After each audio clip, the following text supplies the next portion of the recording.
Bum, bum, Bum, ba-da-dum, bum, bum. bum, bum. All right, we got lasers. Maybe? We're trying to get lasers. There we go. We got Hey, a lasers. little bit of a rough technical morning here on the Blue Review presented by Yeah. LAX, but in the wise words of Michael Funches, we're here. So that's all that We're really here. counts. I'm Marcus Grant. That is Greg Bergman, joined by Parker Bell, and as normal on a Monday, Jeff Spiegel, still basking in the glow of a sweep in the National League Championship Series. The Dodgers taking 4 in a row from the Milwaukee Brewers, making, I guess, the season series 6-4. So the Brewers still win the season series on aggregate, I guess, if you're into that whole, Champions League thing. But for those of us living in the baseball world, the Dodgers moving on to the World Series.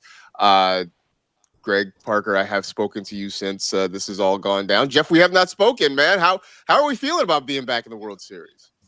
I try my hardest to not take any of this for granted. As I've said many times, the first 18 years of my life, I didn't see the Dodgers win any playoff games, let alone any playoff series. And so it is not lost on me that the Dodgers are in the World Series, and that's a massive deal. I think it helps that I live in the Pacific Northwest, and all of my Mariners friends have literally never been to the World Series in 50 years as a franchise. And so it's amazing. This team is peaking at the right time. They're an absolute wagon right now. And I'm trying my hardest not to get my hopes up too high, because I really think the Dodgers are way better than every other team that's still alive right now. And I need to suppress that feeling until they actually win the World Series, I think. I don't think that you are alone, right? Especially with the way they thundered through Milwaukee, they get by Philadelphia. I think that is kind of the consensus, but I also think that all of us, like you, we went a long time. This team wandered in the wilderness for a long time, and so I think people are trying to remain level-headed as much as possible about it. Of course, we'll talk about what happened on Friday night, the Shohei Ohtani experience in its full glory. We'll get into that. And look, we got a whole long week of things to try and talk about on this show, because there will be no baseball for the Dodgers until Friday. So we'll figure out how to kind of pass the time during the week. I can tell you that we can pass the time for a moment by thanking the folks at LAX, because Los Angeles International Airport, you know the deal by now. They are transforming the travel experience. They are saving guests time.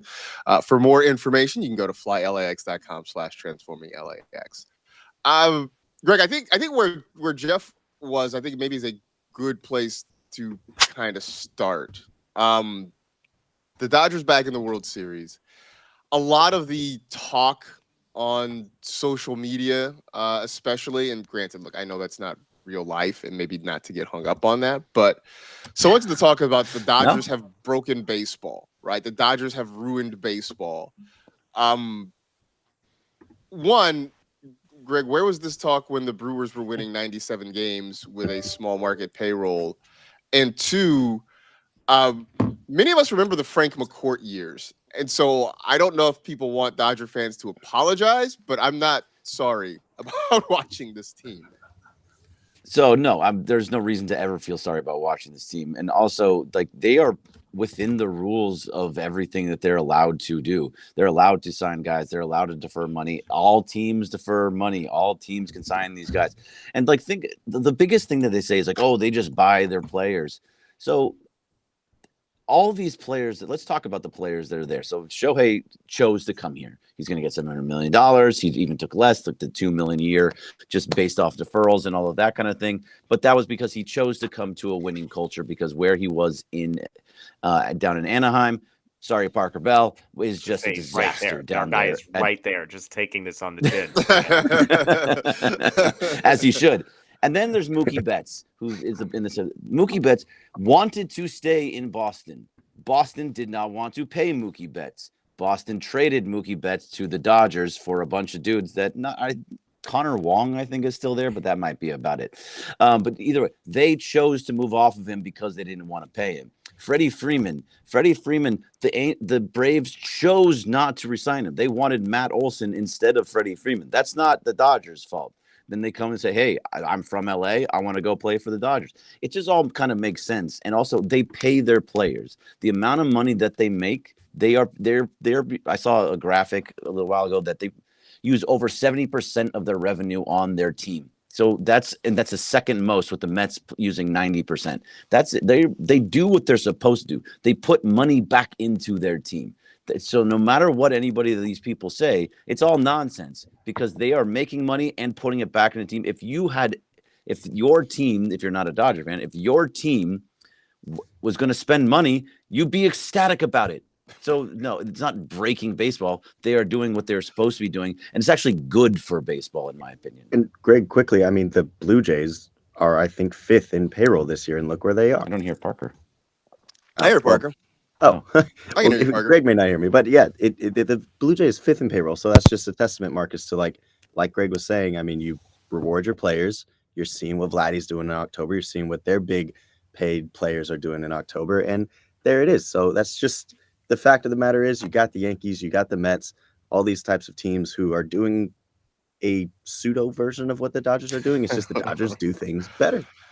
I mean, you look at some of the top payrolls, right? The Mets missed the playoffs. The Yankees flamed out. The Rangers, the Astros, the Braves, the Padres made it in, but didn't last long. I mean, the Braves weren't there, so spending money is no guarantee of making it to the postseason or winning. So there, I almost said something naughty, but I will hold back.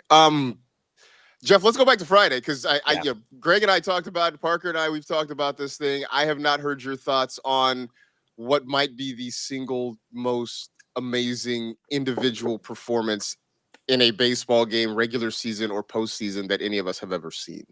Yeah, I think it's a fair point. I mean, Shohei Ohtani just breaks people's brains, right? Like, we don't have categories for it. That's what makes the question of, like, is this the greatest thing ever?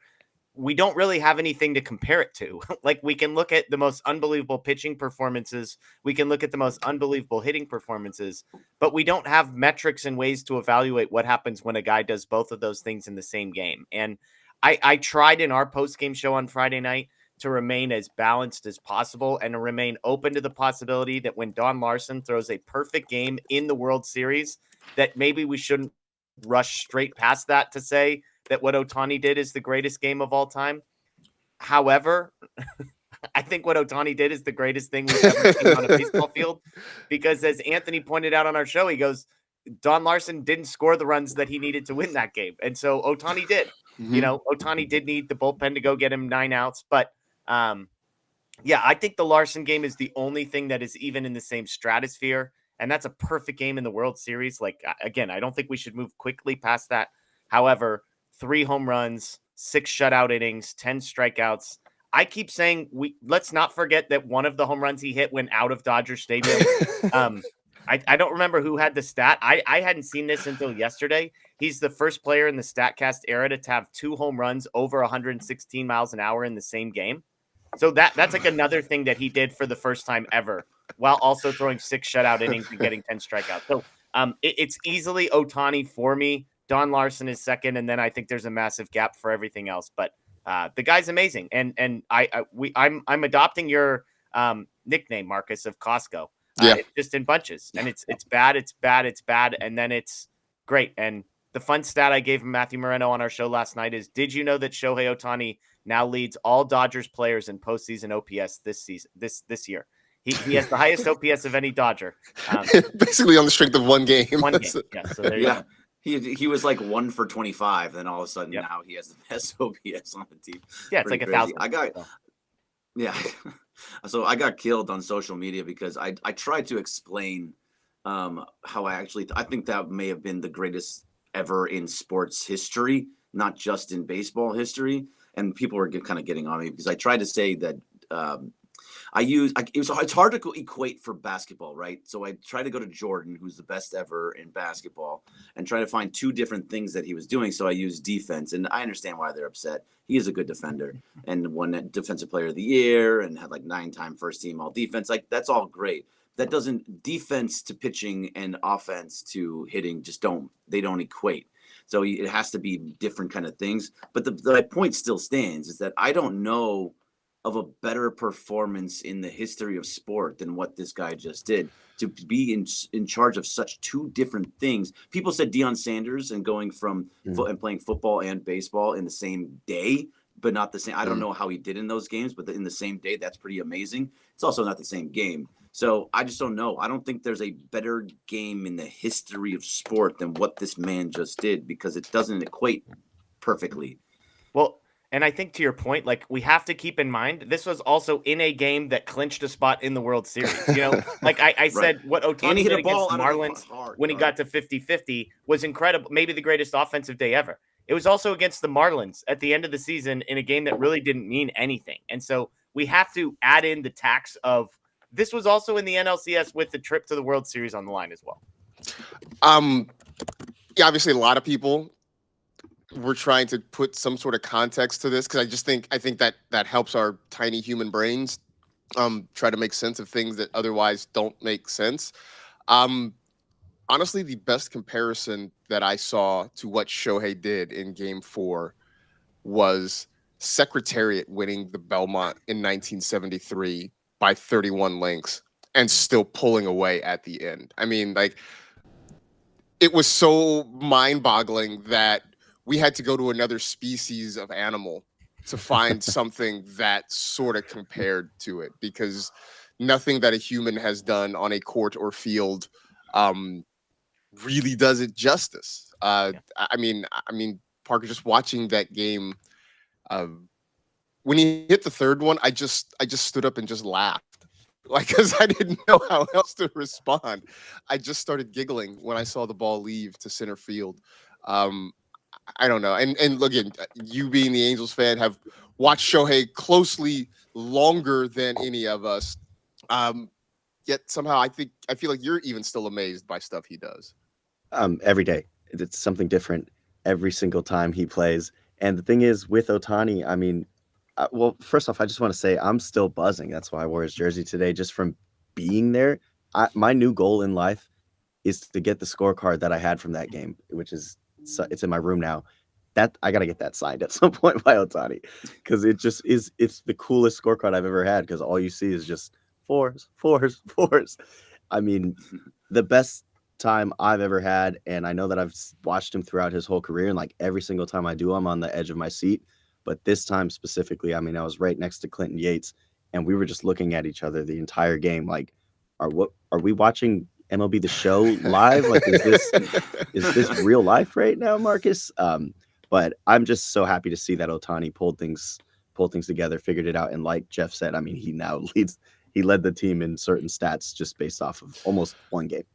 I in my text chain with some of my close friends, two of whom are actual Giants fans, but one of them even was able to kind of admit, like, he struck out 3 in the first inning and comes back and hits a tape measure home run in the bottom of the first. He's like, I can't lie. Like, that's little league stuff.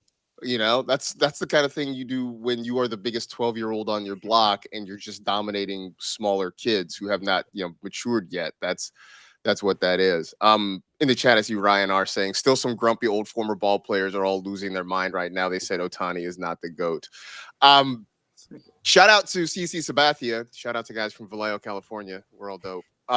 Who I sent this to you guys. It's a TikTok from CC where he said after seeing Ohtani for 1 inning in one baseball game, he said he went to Luis Severino and said, this guy's the greatest baseball player that I've ever seen.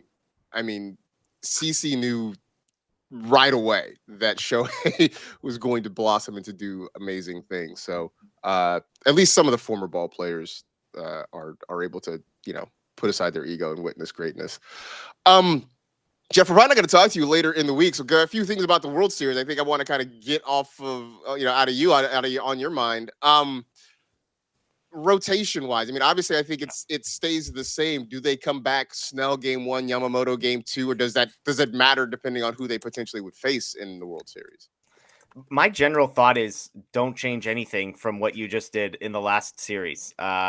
Again, this is no disrespect to Shohei Ohtani, the starting pitcher, who we just saw pitch really, really well, but so did the other 3 guys in front of him. And all of the reasons why I said that rotation should be that way for the NLCS as far as days off and when they would come back a second time, all of that stands. So to me, this is a no-brainer. You don't touch it. I would add Ohtani has come out of the bullpen in the World Baseball Classic. And so if you did have an emergency situation, he might be the guy who makes the most sense to be coming out of the bullpen. And so having him pitch game 4, but then be available pretty much any game after that if they need it, I think makes sense. So I know the temptation because of what we just saw is like, well, how do we get Ohtani earlier in the series? But you don't mess with it. Snell in 1, Yamamoto in 2, Glasnow in 3, and then Ohtani in 4, and then you get Snell, Yamamoto, and Glasnow on normal rest for 5, 6, and 7 if you need it. Yeah, I think that I don't think we've really hit on, Greg, as much as we've talked about the amazing performance of Shohei Ohtani, is that he also did it in a game where he pitched. And I feel like that's important because, on days that he pitches and usually the day after, you don't get the best version of Shohei at the plate. I don't know what it is other than he seems to perform in the biggest situations. He really is the greatest show. I mean, because of what he does. But I feel like that's key. And I feel like if I'm Seattle or Toronto, obviously they have their own things to worry about. But I also look at that and I'm like, I gulp because like the last thing those teams needed was for Shohei to wake up right before the World Series.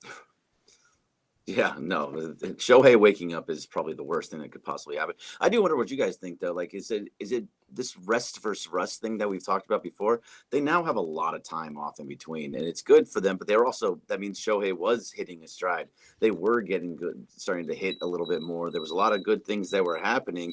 Is it better to have that entire week off? Like, I don't know. I just feel like, I mean, I think it's going to be fine because this team is just so far and away better than anybody else that's out there. But Shohei getting hot right now, I don't know if the rest is going to help that. I mean, Jeff, any thoughts? I mean, I don't know. I feel like this team will just figure out a way to kind of gear it back up again. But I think that is a real question. You got a full week off before the World Series. I mean, keep in mind the ALCS team obviously will know tonight on Monday night who is going to be in the World Series.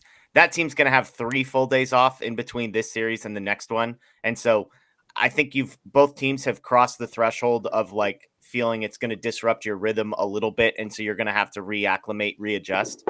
And what I would say is if there's a team I trust to be able to know how to do that, it's the Dodgers, both organizationally, how to keep these guys together, how to keep guys sharp, but also just the personalities in the team to stay locked in for an extra week. All those things I think line up in favor of the Dodgers. So I wouldn't say it's ideal. If you ask like the best number of days off in between, it would not be 6 full ones, but I don't think it's going to be an excuse this team has. And I don't think it's going to be a reason for, if they struggle, I'm not going to look back and be like, oh my gosh, it's the 6 days off. Yeah. I think Marcus quickly, it's rest versus, rest, the whatever that may be. Rest versus rest. Rest versus rest. That's a tongue twister. It's more so the fact that home field advantage is going to play a factor other than rest. Because, 30 plus years for the Blue Jays since the World Series and never for Seattle.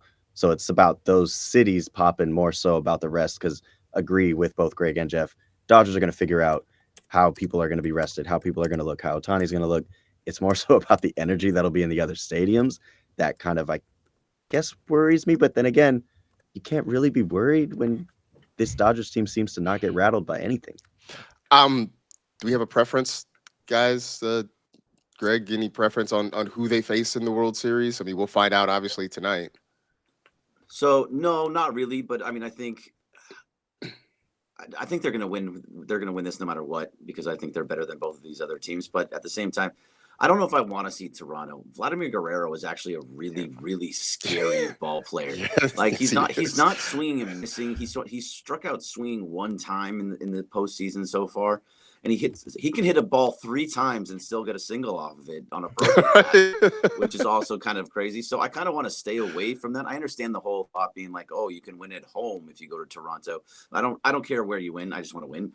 Just want to win. So I'd rather have the close travel with Seattle. Cal Raleigh is scary, but also he just hits home runs for the most part. Like he grounded into a double play with the bases loaded last night, and I feel like that's something you'll see a little bit more of. I don't think you're going to see that too much from Vladdy. So if I'm just going to take those 2, I'm going to go with Seattle just for that.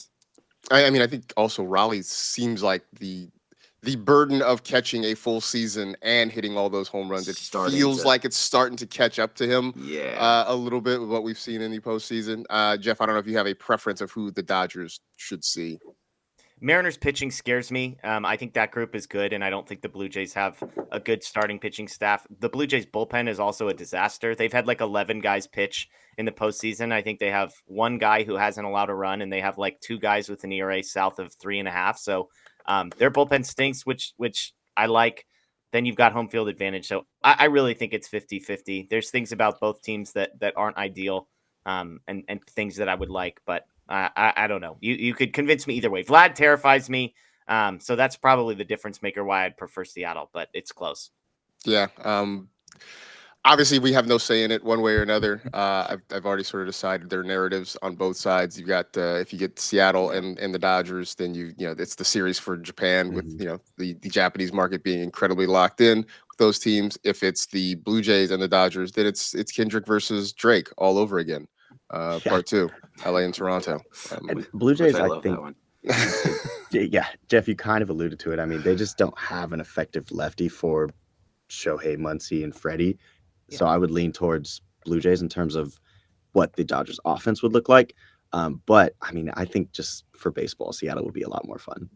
I honestly, here's the thing. If the Dodgers weren't in it, I would be happy to see either one of those other teams win it. But, unfortunately, the Dodgers are. So Not unfortunately. Fortunately. Tough scene. Fortunately, I should say. Fortunately. Fortunately. So tough scene for Seattle and Toronto. That's kind of how I feel about it. Jeff, always glad to see you on a Monday. What do you guys have going on this week?